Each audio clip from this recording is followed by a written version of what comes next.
தேவ அன்புல இருக்கிற ஒருவர் தோற்று போவதே இல்லை.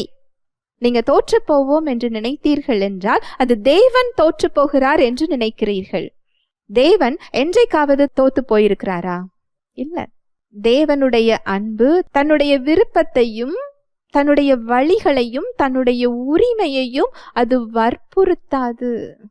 செல்ஃப்லெஸ் லவ், சுயநலம் இல்லாத அன்பு, தியாகம் நிறைந்த அன்பு. எவ்வளோ ஒரு அழகான அன்பு இல்லையா?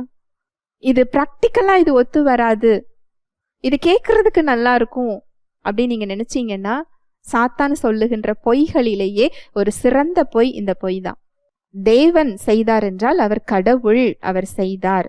நீ சாதாரண மனிதன் தானே, நீ சாதாரண மனுஷி தானே, உன்னால எப்படி செய்ய முடியும்? நீ அவர்களுடையதையே நீ பார்த்து கொண்டிருந்தால் உன்னுடையதை யார் பார்ப்பது?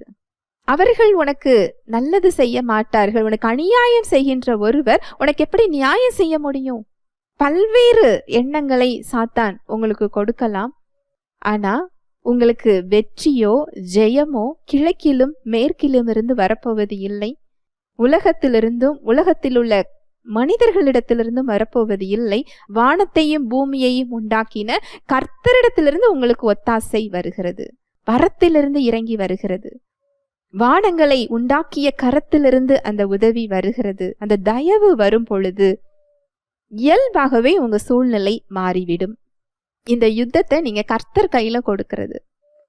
அதனாலதான் இயேசு கிறிஸ்து, ஒருவர் உன்னை ஒரு கன்னத்தில் அறைந்தால் நீ மறு கன்னத்தை நீ காண்பி அப்படிங்கிறார்.